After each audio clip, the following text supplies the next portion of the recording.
अस्सलाम वालेकुम व्यूअर्स, मैं हूं एडवोकेट अली हैदर और आप देख रहे हैं मेरा यूट्यूब चैनल लॉ टाइगर्स। आज का हमारा टॉपिक सीआरपीसी के हवाले से है, अपील अगेंस्ट एक्विटल। ये इंपॉर्टेंट टॉपिक है, पंजाब यूनिवर्सिटी में भी कई बार आ चुका है, इस्लामी यूनिवर्सिटी ऑफ भावलपुर में भी आ चुका है। आजकल वो क्वेश्चन नहीं आते जिसमें बस एक ही सेक्शन डिस्कस करना होता है और बस बात ख़त्म। आजकल एक क्वेश्चन आता है जिसको आपने राउंड अबाउट आगे पीछे सब कुछ डिस्कस करना होता है, ठीक है। तो अपील अगेंस्ट एक्विटल एक ऐसा क्वेश्चन है भाई, एक्विटल के खिलाफ जो आपने अपील करनी है उसके बारे में जो कुछ है आपको लिखना है, ठीक है। जितने भी सेक्शन उसमें आते हैं आगे पीछे जो भी कुछ है उसमें आपको लिखना पड़ेगा। अपील क्या होती है? फर्स्ट ऑफ ऑल तो अपील अपना केस कैरी करना किसी भी लोअर कोर्ट से टू हायर कोर्ट्स की तरफ, ठीक है। आपको किसी फैसले से मुतमईन नहीं है लोअर कोर्ट्स के, आप हायर कोर्ट्स में अपनी अपील दायर कर सकते हैं। अपना केस अपना आप कैरी कर कर हायर कोर्ट्स में जा रहे हैं तो उसे हम अपील कहते हैं। एक्विटेड कहते हैं बरी हो जाना, ठीक है। जब हम केस फाइल करते हैं तो जो अक्यूज़ होता है वो या तो कन्विक्ट करार दे दिया जाता है या एक्विट करार दे दिया जाता है, या मतलब उसे गुनाहगार करार दे दिया जाता है या बेगुनाह करार दे दिया जाता है। अगर उसे बेगुनाह करार देकर बरी कर दिया जाए तो उसे कहते हैं एक्विटल, ठीक है। तो अपील अगेंस्ट एक्विटल क्या हुआ? बरीयत के खिलाफ अपील, ठीक है। अब इसकी रेलिवेंट प्रोविजंस क्या है? सेक्शन 411A, 417, 422, 423 ऑफ सीआरपीसी, ये रेलिवेंट प्रोविजंस हैं अपील अगेंस्ट एक्विटल की कि हम कहाँ कहाँ कैसे कैसे एक्विटल के खिलाफ अपील दायर कर सकते हैं। फर्दर हम देखते हैं 411A, ये क्या बताता है? Appeal against order of acquittal pass by high court under section 411A, ठीक है। 411A सेक्शन जो है उसके मुताबिक हाई कोर्ट की जो ऑर्डर पास किया हुआ है, जो बंदा हाई कोर्ट से एक्विट हुआ है, हाई कोर्ट से जिसे बरी कर दिया गया है, उसके खिलाफ, उस ऑर्डर के खिलाफ जो आप अपील करेंगे वो 411A के तहत होगी, ठीक है। 411A के तहत आप अपील दायर कर सकते हैं हाई कोर्ट के खिलाफ, order pass by high court, तो अगेंस्ट एक्विटल, ठीक है। हाई कोर्ट ने जब किसी को बरी किया है, ठीक है, उस ऑर्डर के खिलाफ आप अपील दायर कर सकते हैं 411A के तहत, ठीक है। अब फॉर्म ऑफ अपील क्या है? फॉर्म ऑफ अपील मतलब कहाँ दायर करनी है अपील, ठीक है। आप अपील कहाँ करेंगे? हाई कोर्ट के खिलाफ जो आप अपील कर रहे हैं कहाँ करेंगे? Form of appeal division bench of high court composed not less than 2 जजेस। एक तो division bench of high court होना चाहिए, ठीक है। हाई कोर्ट के खिलाफ आप अपील करने जा रहे हैं, ठीक है, और जो है हाई कोर्ट में एक स्पेशली डिवीजन बेंच होना चाहिए compose of not less than 2 जजेस, ठीक है। ये चीज़ भी ज़हन में रखने की है कि जहां आप अपील करने जा रहे हैं वो जो बेंच है वो 2 जजेस से कम ना हो, ठीक है। 2 से ज़्यादा जजेस हो सकते हैं, 2 से कम ना हो। Other than who head trial, जजेस भी वो हों जिन्होंने ट्रायल हेड नहीं किया, ठीक है। ये बात नहीं है कि हाई कोर्ट में एक ही जज ने जी ट्रायल सुना है और उसी जज के खिलाफ अपील चली जाए, तो ऐसा तो नहीं हो सकता है ना। और दूसरा, एक डिवीजन बेंच बनाया जाएगा जिसमें कम से कम 2 जज हों, इससे ज़्यादा हो सकते हैं, ठीक है। और जो है ना, जिसने ट्रायल सुना है वो जज उसमें शामिल नहीं होगा, उस बेंच में नहीं होगा। ये फॉर्म ऑफ अपील है, आप अपील दायर कर सकते हैं 411A के तहत, ठीक है। अब 411A ये भी कहता है if not possible then appeal transferred to another high court. अगर डिवीजन बेंच पॉसिबल नहीं है उसी हाई कोर्ट में तो फिर अपील कहाँ ट्रांसफ़र की जाएगी? किसी और हाई कोर्ट में, ठीक है।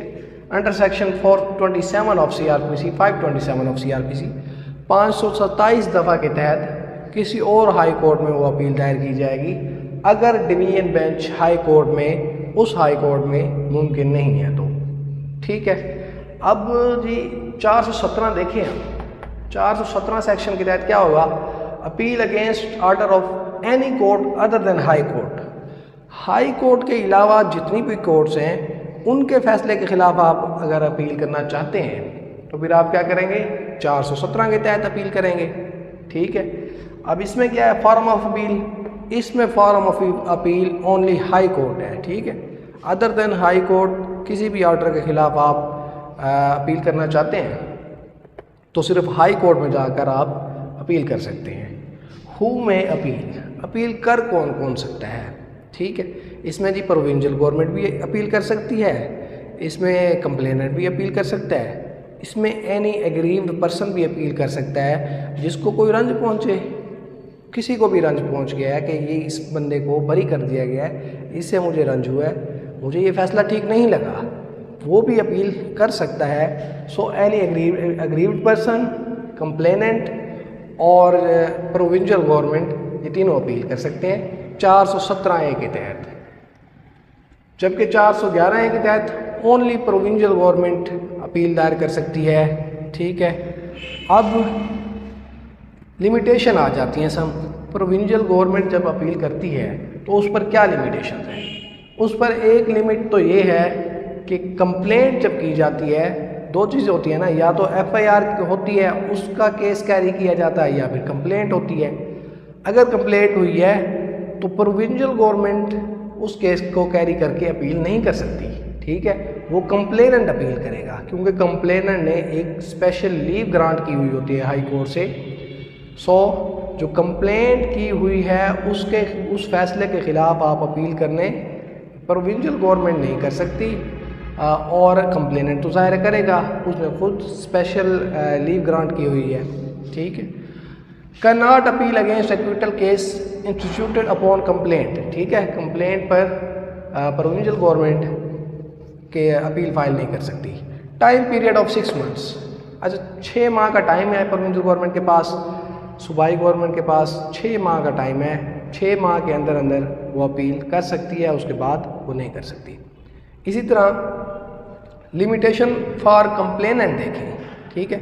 अब ये मैंने कहा कि यहाँ 3 चीज़ें हैं, प्रोविंशियल गवर्नमेंट कर सकती है अपील, कंप्लेनेंट कर सकता है और कोई भी एग्रीव्ड पर्सन कर सकता है। तो प्रोविंशियल गवर्नमेंट की लिमिटेशंस हो गई। कंप्लेनेंट की क्या लिमिटेशंस हैं? कंप्लेनेंट की लिमिटेशन ये है, सबसे पहले अपील करने के लिए उसे एक एप्लीकेशन फ़ाइल करनी पड़ेगी, application for leave to appeal, ठीक है। हाई कोर्ट में उसे एक एप्लीकेशन फाइल करनी पड़ेगी to grant a special leave from the high court, ठीक है। दूसरा लिमिट ऑफ द टाइम है, इसकी लिमिट ऑफ द टाइम भी वही है 6 मंथ्स, ठीक है, जो प्रोविंशियल गवर्नमेंट के पास है। इसी तरह limitation for aggrieved person, aggrieved person के लिए क्या लिमिटेशन है? Application for leave same as, जैसे कंप्लेनेंट को एप्लीकेशन फाइल करनी है हाई कोर्ट में स्पेशल लीव ग्रांट करने के लिए, सेम एज जो एग्रीव्ड पर्सन है उसे भी एप्लीकेशन फाइल करनी पड़ेगी। और लिमिट ऑफ टाइम इसकी क्या है? इसकी 30 डेज़ है। विद इन 30 डेज़ इसे अपील करनी पड़ेगी, इसके बाद ये अपील दायर नहीं कर सकता। और 422 ऑफ CRPC ये कहता है कि एक्यूज़ को नोटिस किया जाना चाहिए, ठीक है। एक्यूज़ को इस बात का पता होना चाहिए कि उसके ख़िलाफ़ अपील दायर की जा रही है, उसे नोटिस किया जाएगा। उसके नोटिस में ये चीज़ आएगी सेक्शन 422 के तहत, ठीक है। सेक्शन 427 है, उसमें भी अब हाई कोर्ट के पास क्या अख्तियार आते हैं, बल्कि हाई कोर्ट नहीं, अपैलेट कोर्ट, कोई भी अपैलेट कोर्ट है जहाँ अपील दायर की जाती है, उसके पास क्या अख्तियार आते हैं, उस अपील के ख़िलाफ़ क्या कर सकती है वो, ठीक है। 427 अगर हम देखें, powers of appellate court in an appeal against acquittal under section 427 of CRPC, ठीक है। CRPC का सेक्शन 427 क्या कहता है? अपैलेट कोर्ट जहाँ हमने अपील की है उसके पास क्या पावर्स हैं? एक्विटल के ऑर्डर के ख़िलाफ़ की गई अपील के बारे में अपैलेट कोर्ट के पास क्या पावर्स हैं, ठीक है। First of all dismiss the appeal, appellate court चाहे तो अपील को डिसमिस कर सकती है, एक पावर ये हो गई। दूसरा क्या है? Reserve such order and direct further inquiry, पिछले ऑर्डर को रिजर्व कर ले, ठीक है, और फर्दर इंक्वायरी स्टार्ट कर दी जाए। अगर अपैलेट कोर्ट चाहे तो ऐसा कर सकती है। डायरेक्ट रीट्रायल, दोबारा से एक नए सिरे से ट्रायल चलाया जा सकता है, अगर अपैलेट कोर्ट चाहे तो नए सिरे से ट्रायल चला ले। Sent accused to session court for retrial, session court भी भेजा जा सकता है। अपैलेट कोर्ट के पास ये भी पावर्स हैं कि वो दोबारा सेशन कोड में भेज दे कि इसका जी दोबारा रीट्रायल किया जाए। ठीक है, तो रीट्रायल के लिए उसे सेशन कोड भी भेजा जा सकता है, ये भी उसके पास पावर्स हैं। Send to the prison if finds him guilty, अगर उसे मुजरिम माना जाता है, अगर ये पता चल जाता है कि ये मुजरिम है, तो अपैलेट के कोर्ट के पास ये भी पावर्स हैं कि उसे जेल में भेज दे। ठीक है, तो ये था आज का हमारा टॉपिक, अपील अगेंस्ट एक्विटल।